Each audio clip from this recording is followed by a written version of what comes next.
యేసుక్రీస్తు నామంలో మీకందరికీ వందనములు.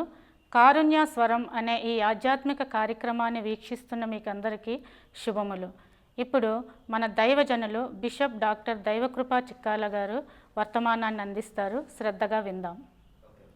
యేసుక్రీస్తు నామంలో కారుణ్య స్వరం అనే కార్యక్రమం వింటున్నటువంటి ప్రేక్షకులకందరికీ కూడా దేవుని దాసుడిగా మీకు శుభములు కలగాలని ఆశీర్వదిస్తూ ఉన్నాను. దేవుడు మనకి ఆయుర ఆరోగ్యాలు ఇచ్చి సంతోష సమాధానాలతో ఈ భూమి మీద జీవించినంతకాలం కూడా ఆయన్ను కలిగి ఆయనతో ప్రయాణం చేసే కృప దేవుడు మనకందరికీ అనుగ్రహించునుగాక. నేటి వాక్య ధ్యానాంశము కొరింథీయులకు రాసిన పత్రిక.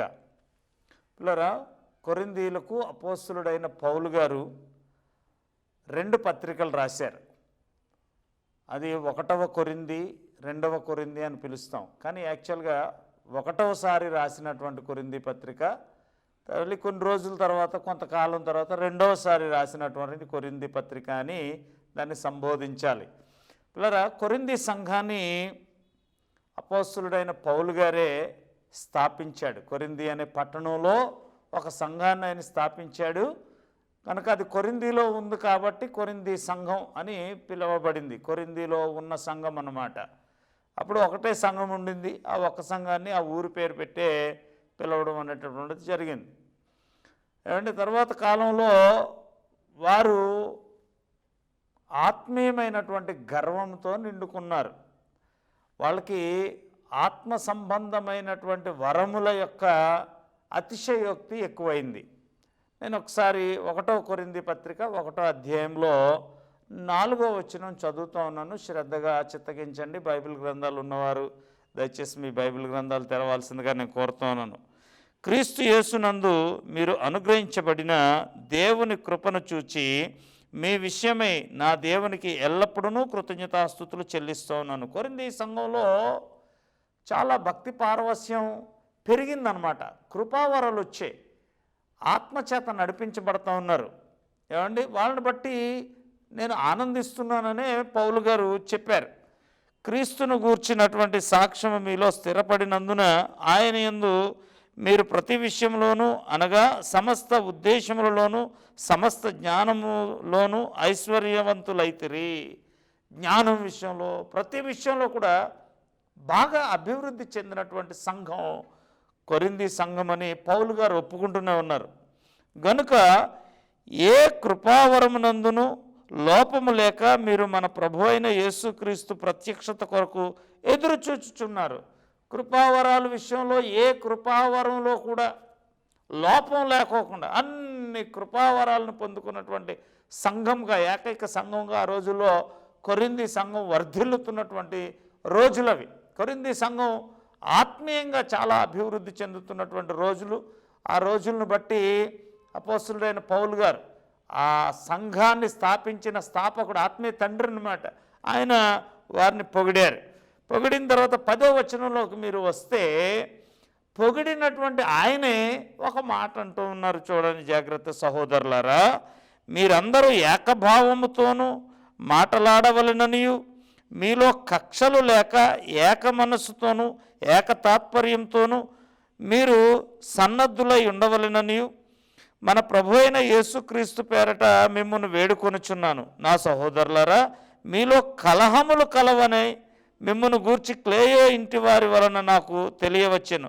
మీలో ఒకడు నేను పౌలు వాడనని, ఒకడు నేను అపోలో వాడనని, మరి ఒకడు నేను కేఫా వాడనని, ఇంకొకడు నేను క్రీస్తు వాడనని చెప్పుకొనుచున్నారని నా తాత్పర్యం అన్నాడు.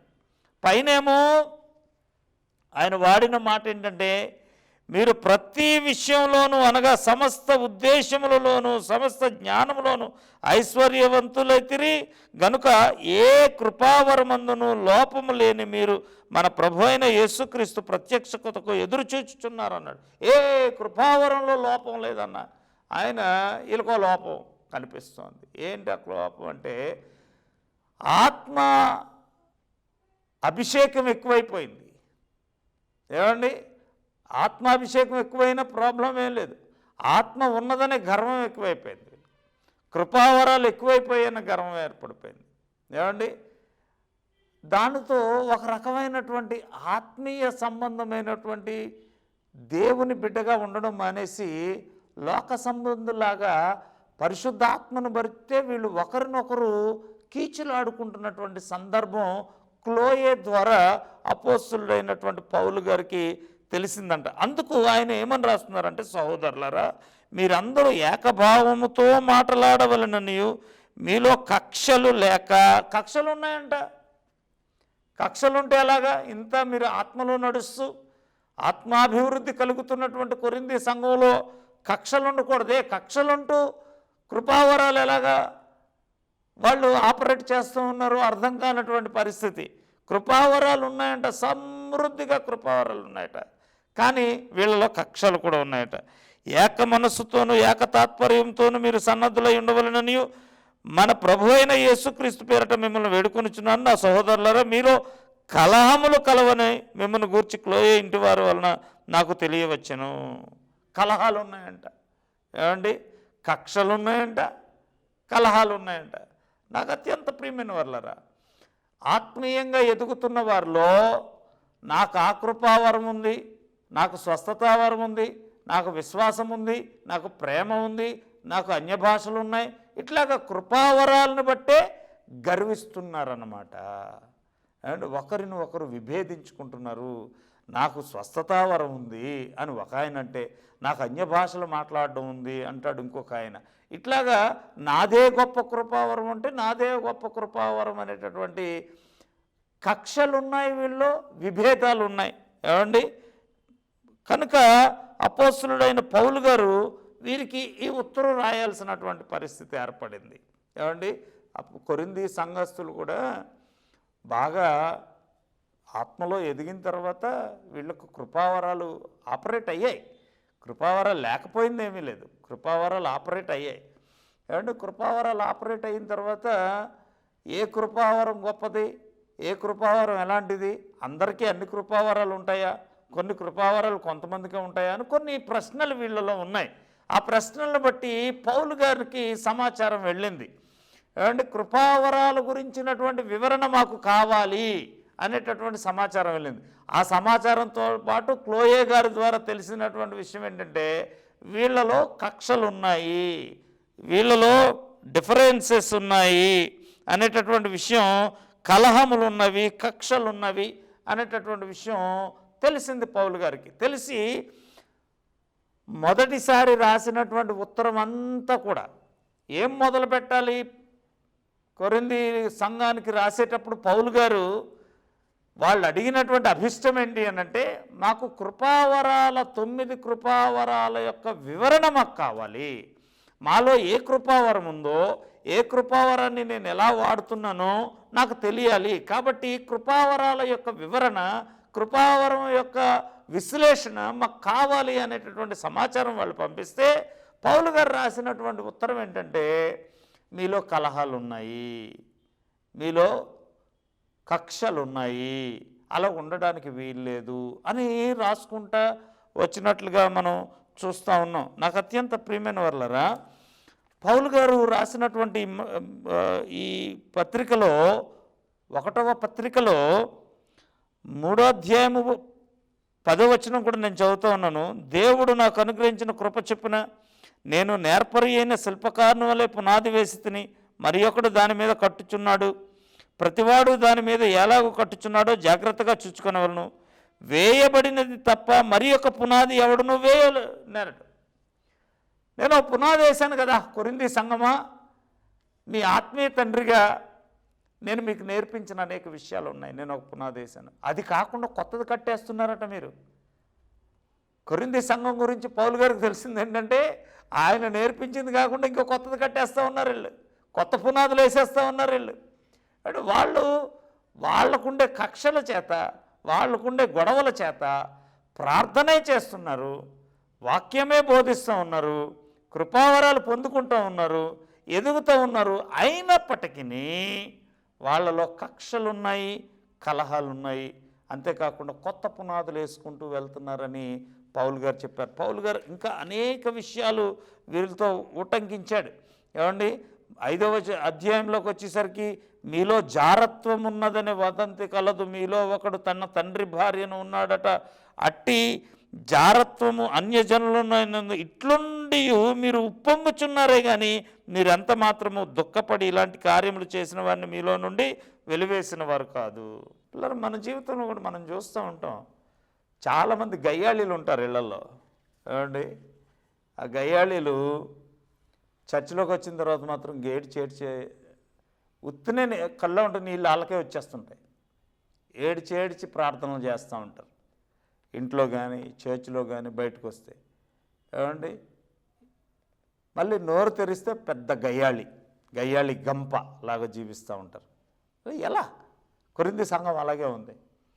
ఏమండి, ఒకడు తన తండ్రి భార్యనే ఉంచుకున్నాడట, కానీ అతన్ని బట్టి ఉప్పొంగుతున్నారంట వీళ్ళు. ఎవరు అతన్ని గద్దించి వెలివేసిన వారు కారు అని దేవుని వాక్యం చెప్తా ఉంది. నాకు అత్యంత ప్రియమైన వాళ్ళు ఇంకా అనేక విషయాలు ఆయన రాస్తా ఉన్నాడు. 6వ అధ్యాయంలో మొదటి మాట చదువుతూ ఉన్నాను నేను. మీలో ఒకనికి మరి ఒకని మీద వ్యాజ్యం ఉన్నప్పుడు వాడు పరిశుద్ధుల ఎదుట గాక నీతిమంతుల ఎదుట వ్యాజ్యమాడుటకు తెగించుచున్నాడా? అంతేకాదు, వాదనలు ఉన్నాయి. నా వరం గొప్పదంటే నా వరం గొప్పది, నా వరం గొప్పదంటే నా వరం. విభేదాలు ఉన్నాయి, కక్షలు ఉన్నాయి. ఏమండి, అందులో ఒకడు వేరే పునాది వేసేస్తున్నాడు, ఇంకొకడు చూస్తేనేమో జారత్వం చేస్తున్నాడు. కానీ కృపావరాలు వచ్చేసాయి అనేటటువంటి సంతోషం మాత్రమే వీళ్ళని ఏలుబడి చేస్తున్నట్లుగా మనం చూస్తూ ఉన్నాం. 7వ అధ్యాయంలోకి వచ్చేసరికి 1 కొరింథీయులు 7వ అధ్యాయంలో స్త్రీని ముట్టకుండుట పురుషునికి మేలు అయినను జారత్వములు జరుగుచున్నందున ప్రతివానికి సొంత భార్య ఉండవలను, ప్రతి స్త్రీకి సొంత భర్త ఉండవలనని దేని గురించి రాశాడంటే వీళ్ళే అడిగినటువంటి విషయాల గురించి రాస్తా ఉన్నాడు. జారత్వాల గురించి జాగ్రత్తగా ఉండండి, వ్యభిచారం గురించి జాగ్రత్తగా ఉండండి, సొంత భార్య కలిగి ఉండండి, సొంత భర్త కలిగి ఉండండి. అంతేగాని పరపురుషుడితో కానీ పరాయి స్త్రీతో కానీ అక్రమ సంబంధాలు కలిగి జీవించకండి. మీరు ఐకమత్యం కలిగి జీవించండి, ప్రేమ కలిగి జీవించండి. అనేక విషయాలు పౌలు గారు రాస్తున్నారే కానీ ఇంకా మనం 7వ అధ్యాయం దగ్గరకు వచ్చేసరికి ఇంకా కృపావరాల గురించి మాత్రం చెప్పలేదు. వీళ్ళు కొరింథీయుల యొక్క ఇంటెన్షన్ ఏంటి అని అంటే, మాకు కృపావరాలు వచ్చేసాయి, కృపావరాల గురించిన అనాలిసిస్ మాకు కావాలి. వాళ్ళు అడిగింది అది, కృపావరాల గురించినటువంటి విశ్లేషణ మాకు కావాలి అని అంటే ఈయన ఏమన్నాడంటే వీళ్ళ లోపాలు చెప్తా ఉన్నారు పౌలు గారు. మీలో ఇలాంటి లోపాలు ఉన్నాయి, మీరు కొత్త పునాదులు వేసేస్తున్నారు, మీలో జారత్వం ఉన్నది, మీలో పాపం ఉన్నది, వ్యభిచారం ఉన్నది, మీలో కలహములు కలవు, మీలో జగడములు కలవు అని ఒక్కొక్క దాన్ని ఎత్తి చూపిస్తున్నట్లుగా దేవుని వాక్యంలో మనం చదవగలుగుతూ ఉన్నాం.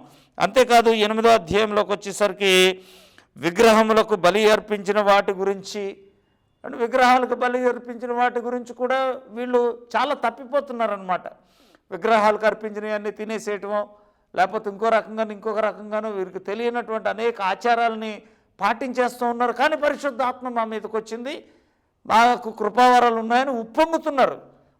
మా మీద పరిశుద్ధాత్మ వచ్చేసింది, మాకు కృపావరాలు ఉన్నాయనేటటువంటి సంబరమే తప్పితే వీళ్ళకు ఉండేటటువంటి ఒకడు తన తండ్రి భార్యనే ఉంచుకున్నాడు, సిగ్గుపట్టలేదు, గద్దించట్లేదు, ఉప్పొంగుతున్నారట పైపెచ్చి.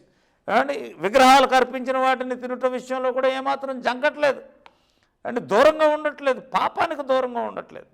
విగ్రహము అనే మాటకు ఒక అర్థం చెప్తాను, జాగ్రత్త వినండి. విగ్రహము లేదా విగ్రహారాధన అంటే అర్థం ఏంటంటే యేసయ్యను కాక నీ హృదయంలో దేన్ని ఎక్కువ ప్రేమిస్తావో అదే నీ జీవితానికి విగ్రహం. యేసయ్యను కాక, మళ్ళీ చెప్తా ఉన్నాను శ్రద్ధగా వినండి, యేసయ్యే దేవుడు, నేను కాక వేరొక దేవుడు నీకు ఉండకూడదని చెప్పినటువంటి యేసయ్య కాక నీ హృదయంలో వేరే దేన్నైనా, నీ భార్యను ఎక్కువ ప్రేమిస్తున్నావా, నీ కొడుకుని ఎక్కువ ప్రేమిస్తున్నావా, నీ కూతుర్ని ఎక్కువ ప్రేమిస్తున్నావా, నీ ఆస్తిని ఎక్కువ ప్రేమిస్తున్నావా, డబ్బును ఎక్కువ ప్రేమిస్తున్నావా, నీ పరపతిని ఎక్కువ ప్రేమిస్తున్నావా, నిన్ను నువ్వు ఎక్కువ ప్రేమించుకుంటున్నావా, క్రీస్తును కాక దేన్ని ఎక్కువగా నువ్వు ప్రేమిస్తావో అది నీ జీవితంలో విగ్రహం అయిపోతూ ఉంటుంది. పిల్లరా, వీళ్ళు కూడా ఏమి విగ్రహాలకు అర్పించింది తింటున్నారో నాకైతే తెలియదు, కానీ పౌలు గారు డెఫినెట్గా రాశాడు. విగ్రహములకు అర్పించిన వాటి గురించి ఆయన డెఫినెట్గా రాసి ఈ విధంగా మీరు ఉండండి అంటే ఆ విధంగా లేరు, వాళ్ళు ఇష్టారాజ్యంగా ఉన్నారు కనుక ఆ విషయాన్ని ఆయన రాసినట్లుగా దేవుని వాక్యంలో మనం చూస్తూ ఉన్నాం. నాకు అత్యంత ప్రియమైన వాళ్ళరా, ఈ విధంగా వీళ్ళు ఉప్పొంగుతూ ఉన్నారు. 10వ అధ్యాయంలోకి వస్తూ ఉన్నాను నేను, జాగ్రత్త చూడండి. 10వ అధ్యాయము 21వ వచనంలో, మీరు ప్రభు పాత్రలోనిది దెయ్యముల పాత్రలోనిది కూడా త్రాగినారు, ప్రభు బల్ల మీద ఉన్న దానిలోను దెయ్యముల బల్ల మీద ఉన్న దానిలోనూ కూడా పాలు పొందనేరరు. ప్రభువునకు రోషము పుట్టించేదరా, ఆయన కంటే మనము బలవంతులమా? పిల్లరా, ఇక్కడ ఇంకొక విషయాన్ని కూడా రాశాడు దేవుడు. అదేంటంటే ప్రభు బల్లలో కూడా చెయ్యాడతాడు వీడు, దెయ్యముల బల్లలో కూడా చెయ్యాడతాడు. అలా చేయకూడదు అని రాశాడు.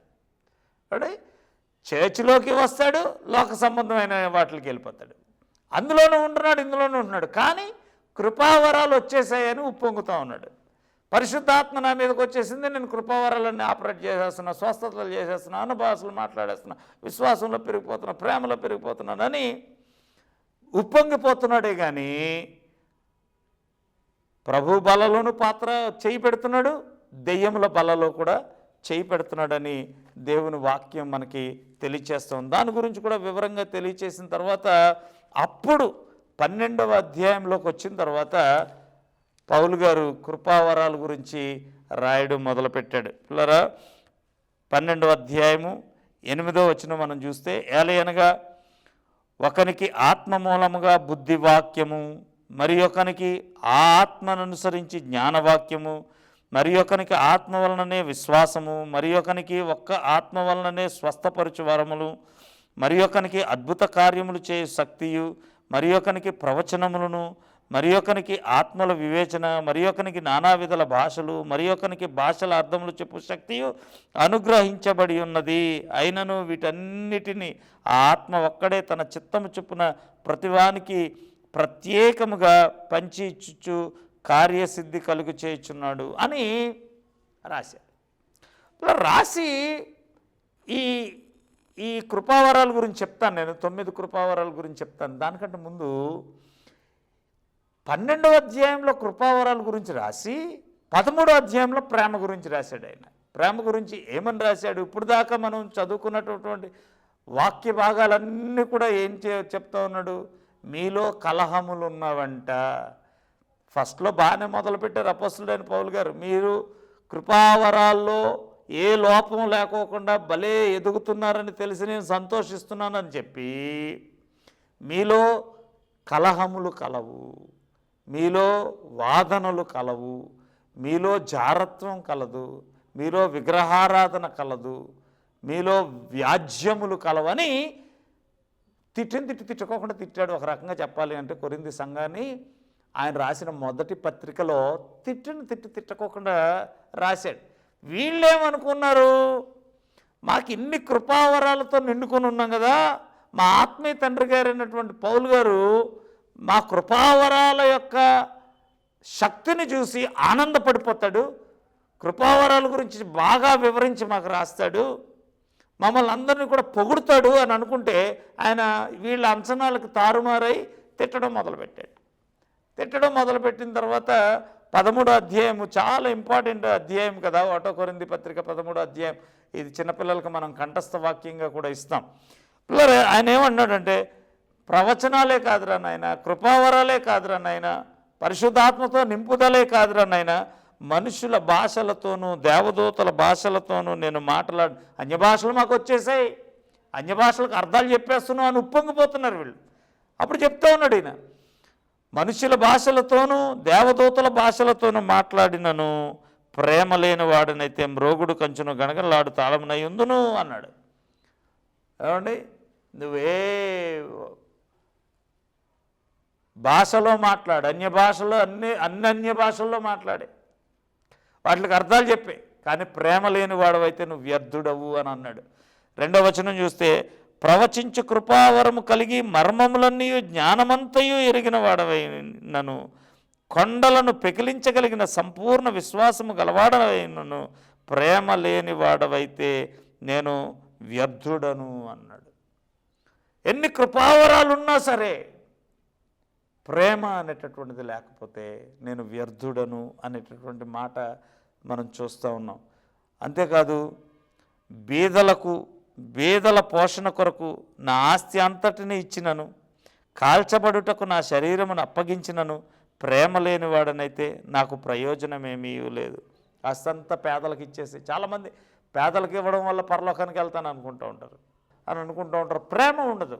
ఇలాంటి కలహాలు, కొరింథీయులు సంఘంలో ఉండేటటువంటి కలహాలు లోక సంబంధమైనవి ఏమండి కలిగి ఉంటారు. కాబట్టి ఎన్ని కృపావరాలు ఉన్నా, ఎంత ఆత్మ వారి మీద కృమ్మరించబడింది అని చెప్పుకుంటున్నా, ప్రేమ లేని వాడైతే వ్యర్థుడు వ్యర్థుడు వ్యర్థుడు అని రాస్తూ ఆ కిందని మనం చూసినట్లయితే, దుర్నీతి విషయమై సంతోషపడక సత్యమందు సంతోషించుము, అన్నిటికీ తాళుకొనుము, అన్నిటినీ నమ్మును, అన్నిటినీ నిరీక్షించును, అన్నిటినీ ఓర్చును, ప్రేమ శాశ్వత కాలముండును, ప్రవచనములైనను నిరర్ధకమగును, ప్రవచనములైనను నిరర్ధకమును, భాషలు అన్య భాషలు అంటున్నాం కదా, భాషలైనను నిలిచిపోవును, జ్ఞానమైనను నిరర్ధకమగును.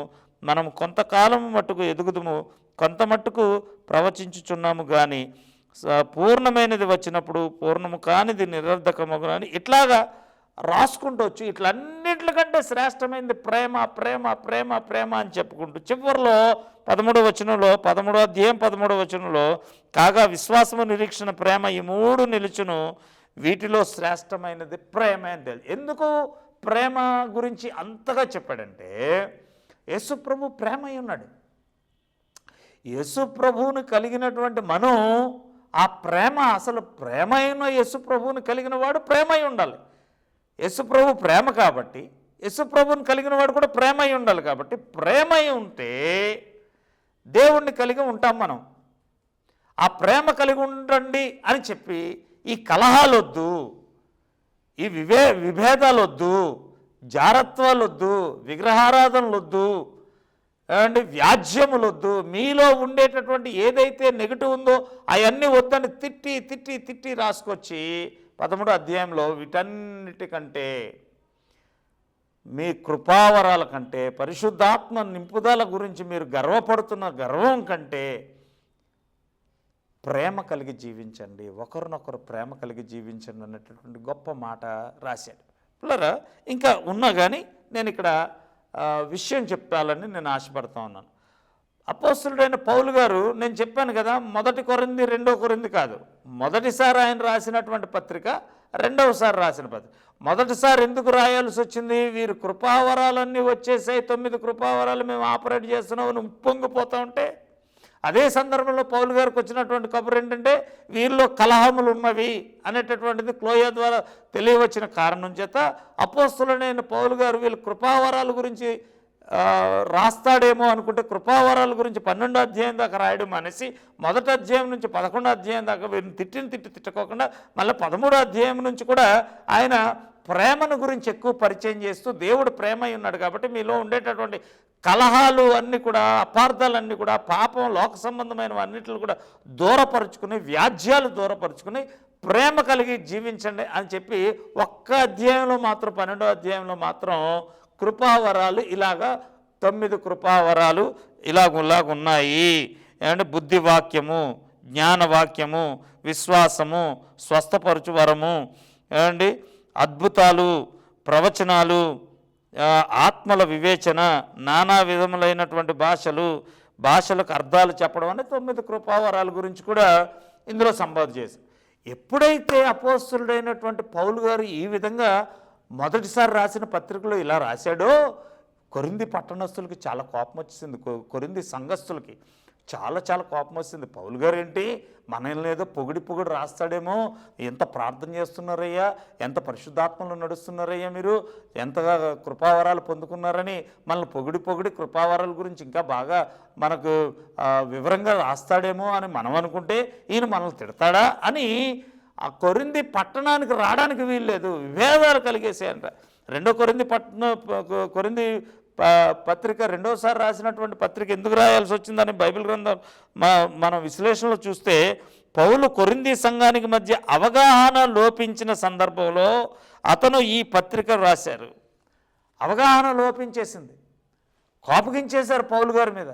మనల్ని తిడతాడా? ఈ భూమి మీద అంతేనండి, గద్దింపు ఎవరికి ఇష్టం ఉండదు అండి. ఆయన ఎంత పౌలు గారు లాంటి భక్తుడైనా, నాలాంటి చిన్న భక్తులైనా గద్దింపు విశ్వాసులకు ఇష్టం ఉండదు. ఏమాత్రం గద్దింపుకు లోబడేటటువంటి తత్వం ఉండదు. ఇలా ఈయన గద్దించాడు, ఆ గద్దింపుకు లోబడాలి కదా. అయ్యో నిజమే కదా, మనలో ఒకడు జారత్వం కలిగి తన తండ్రి భార్యను ఉంచుకున్నాడు, ఇది తప్పే కదా అని చిన్న విషయం అంటే విగ్రహారాధన గురించి రాశాడు ఆయన. అయ్యో ఇలాంటిది అంటే విగ్రహారాధన ఇలాంటివి మార్చుకుందాం మనం అని చిన్న విషయం. మనలో విభేదాలు ఉన్నాయి అని రాశాడు ఆయన. మీలో విభేదాలు ఉన్నాయి, మీలో వాదనలు ఉన్నాయి, వ్యాజ్యములు ఉన్నాయి అని అన్నాడు. నిజమే కదా, వాదించుకుంటున్నాం, మనం వాదించుకోవడం మానేద్దాం అనేటటువంటి ఇది ఉండాలి. ఈ రోజుల్లో మనం గమనిస్తే ఎక్కడ చూసినా ఇద్దరు కలిశారంటే బైబిల్ గురించి తెగ వాదించేసుకుంటూ ఉంటారు. బైబిల్ గ్రంథంలో ప్రిల్లర కొత్త నిబంధనలోనే తీతు పత్రికలో కానీ కొరింథీ పత్రికలో కానీ అనేక సార్లు రాస్తున్నటువంటి మాట ఏంటంటే ధర్మశాస్త్రమును గురించిన అవివేక తర్కములు చేయకండి అని ఉంది. చాలామందిని మనం చూస్తూ ఉంటాం ధర్మశాస్త్రాన్ని గురించి లేదా దేవుని వాక్యం గురించి అవివేకమైన తర్కాలు. వాడికి తెలిసింది వాడు, వీడికి తెలిసింది వీడు. పిల్లరా అది తెగదు, పొంతనుండదు.